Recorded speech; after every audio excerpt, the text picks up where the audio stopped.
Resident Evil 5 and Resident Evil 4 Remake have been my untouchable favorites for years. I thought Capcom peaked. I was wrong. Resident Evil 9 is a masterpiece, period. It is the greatest game in the franchise to date, but it is a masterpiece that makes some really interesting choices. Now, before the Leon stands send Krauser to kidnap me, I love our boy Leon. I've been a fanboy since forever. But because I've been with the series for so long, I've got some thoughts on where the game design gets a little questionable. Just a few potholes. This isn't hate, I'm just a fan sharing my thoughts. Let's get into it. Okay, listen, that motorcycle scene? Oh my god, I just have one question. How on earth did Leon's groin survive that landing? Bro's even got plot armor in his undies. Let's start at the beginning, because the opening of this game is a masterclass in tension. The prologue drops us into the Renwood Hotel with Grace. Now, introducing a new protagonist is always a massive risk, but Grace absolutely carries the first half of this game. The hotel segment feels incredibly nostalgic. It gave me heavy Resident Evil 7 vibes, tight corners, claustrophobic hallways, and that slow agonizing build-up before the outbreak actually hits the guests. We spend these early hours just trying to survive, unraveling the mystery of how she's even involved in all of this. The lore drops here are fantastic. Connecting her back to Spencer's care was a brilliant way to tie a brand new character into the deep foundational roots of the franchise. It makes her matter. But the real horror doesn't start until we hit the Rhodes Hill Chronic Care Center. I play a lot of horror games, I am not easily scared. But the singing ladies are pure nightmare fuel, at least to me. They made me feel incredibly uncomfortable. I could not wait to get rid of them. Capcom completely nailed the audio design here. Ow! My ears, bro. Hearing that humming echo through the dark corridors of the care center while you're desperately hunting for quartz pieces is panic-inducing. You don't want to turn the corner, you don't want to open the door. The new mechanics they introduced actually work pretty well. The hemolytic injector is a fantastic addition. Pumping that into an enemy and watching them literally explode never gets old. It adds a great layer of strategy to crowd control. And this all culminates in the basement section, the rescue mission for Emily. I am calling it right now. This is one of the most suffocating sequences Resident Evil has ever produced. Period. Stumbling through the pitch black as Grace, you aren't completely defenseless. You've still got your weapons, but the game makes you feel vulnerable anyway. You are forced to weave through standard zombies in tight dark corridors while the girl relentlessly hunts you down. It is survival horror perfection. It doesn't take your guns away, but it forces you to use them in the worst possible conditions. Trying to pop headshots on the regular infected while you hear her breathing right behind you in the shadows. It's absolute peak tension. It's not about being powerless, it's about the sheer pressure of trying to survive the hunt with your back against the wall. Then the game shifts gears. We get Leon. And seeing an older, grizzled, married Leon reaching his veteran years is incredible. His movements are heavier, the combat is incredibly punchy, and the action sequences through the attic, the chapel, and Victor's office are phenomenally paced. However, it slightly bothered me that Leon's segments were a little short in the beginning. It made me think that we're gonna get a 70-30 split between Grace and Leon respectively, you know what I mean? I think it might have been okay if that were really the case though, since Grace turned out to be a great character and I enjoyed playing as her. Anyway, back to Leon. So, here is where my praises take a bit of a hit. I don't hate stealth in Resident Evil 9. When it works, it adds tension. And before the comments start, this isn't a get good situation. I've been playing this franchise for a long time. This is about the game being weirdly inconsistent. When the vent cover dropped halfway across the room and suddenly every licker in the area had a GPS lock on my head, that's not a challenge. It's a strangely scripted event. Would have made more sense if the vent cover fell on top of Leon, making him yell out in pain or something. It killed the tension for me and just made me want to reach for a rocket launcher. Spoiler, I didn't have one. so I just ended up running away instead. We eventually make our way back to Raccoon City, and at first it hits you right in the feels. Exploring the RPD again, walking through the orphanage and standing in the ruins of Kendo's gun shop. The nostalgia is overwhelming. And I have to give a massive shout out to the environmental storytelling here. The Pink Note subplot, don't want to spoil that little story element for you guys, but finding those scattered diaries about a girl desperately searching for her father back in 1998 while the city was falling apart, that broke my heart. It's those small, quiet details that make this world feel alive. Or rather now in 2026, dead. But Capcom also slightly fumbled this return. We spent way too much time dragging through the sluggish padded outskirts of the city. But you know, there is actually a moment here that saves it, while making it 10 times worse for any arachnophobes. Now, the giant spider boss. Look, I'm not usually an arachnophobe. Back in South Africa, they didn't faze me. But since I moved to Asia, I realized spiders here are built different. They can be as big as Chris's giant boulder punching hands. Literally a day before I fought this thing in-game, I had a massive huntsman crawling around my room. So yeah, this fight felt personal. Anyway, more importantly, where is everyone else?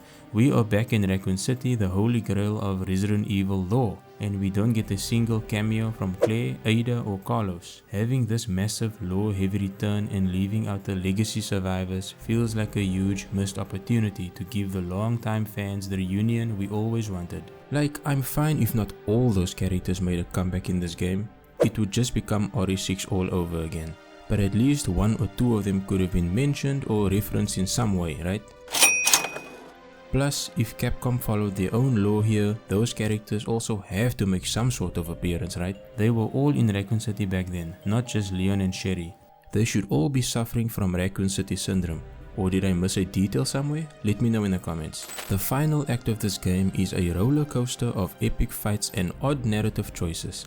At the RPD, Leon standing there with that confused look while Zeno is moving like Wesker actually had me laughing on the inside. Honestly, I think the years of trauma and the T-virus are finally catching up to our boy. He looks rugged as hell in this game. And seeing him show some actual human confusion instead of being a perfect untouchable action god is a hilarious touch. Leon battling the Super Tyrant, that was phenomenal. Easily one of the best action sequences in the game. It was so much fun being torn in half by Mr. X in the RPD. Okay, I lie, that kinda shocked me. But it was cool to see Capcom not shy away from showing their poster boy die in such a horrific way. I did really love the intro back into the RPD though. That was nice, but also kind of painful watching Leon remember everything that he's been through.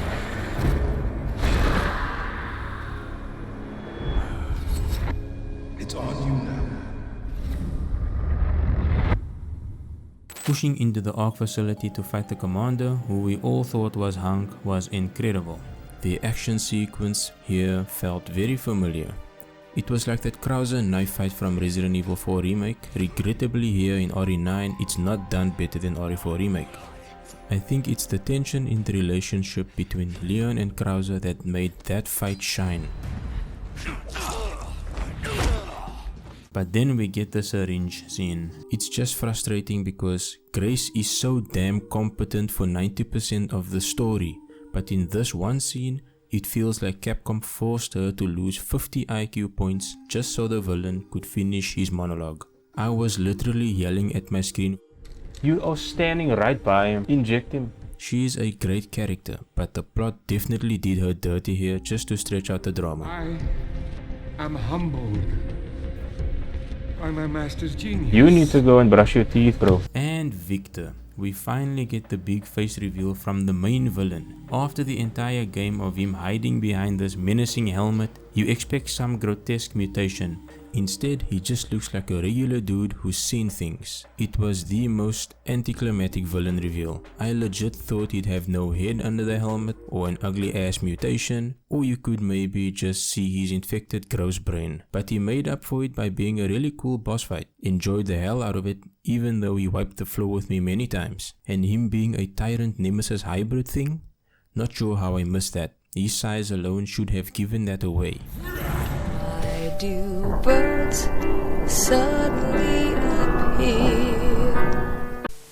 At the end of the day, you get to choose to either release or destroy Elpis. I chose to destroy it to see if Capcom would have the guts to actually kill our boy, and damn, they did not disappoint. I was screaming internally when Xeno put Leon's lights out.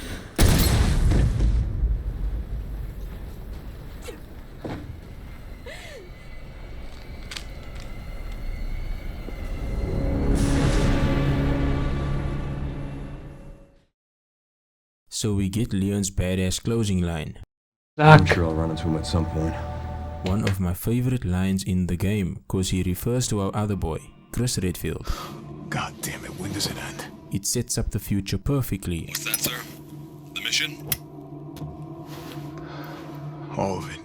RE9 is a masterpiece. The combat, the atmosphere, and the introduction of Grace push this franchise to heights it has never seen. But that absolutely absurd syringe scene really ticked me off and made me hate Grace for a few minutes. I know some of you are going to disagree with me on the scripted leaker stealth section. I know some of you think Victor's design was fine. How about you get in the comments below and tell me exactly why I'm wrong.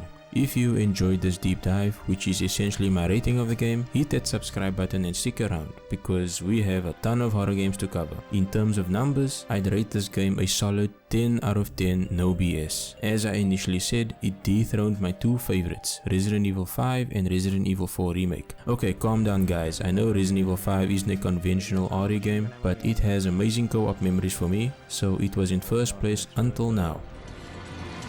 Some of my favorite moments were when Chris's guys showed up.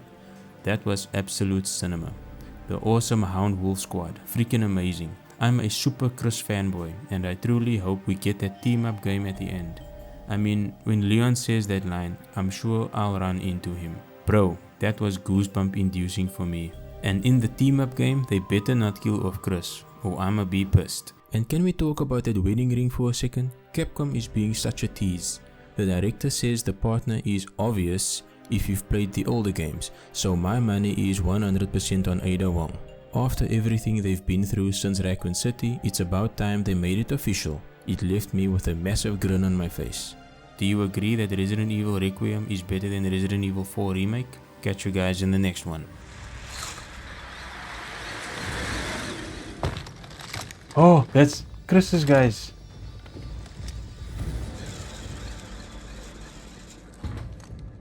The rogue team that he was using at the end of RE8. Leon S. Kennedy? That sounds like Chris. Depends who's asking. That's Chris. Alpha, you read me, sir? Is that Chris? Oh Yeah, my goodness. let's see. I got him. Chris freaking everything. I don't know. Yes, sir. Yeah, look. Mr. Yeah. Kennedy. Nah, I A don't. message from Captain Redfield. Okay, that's not him.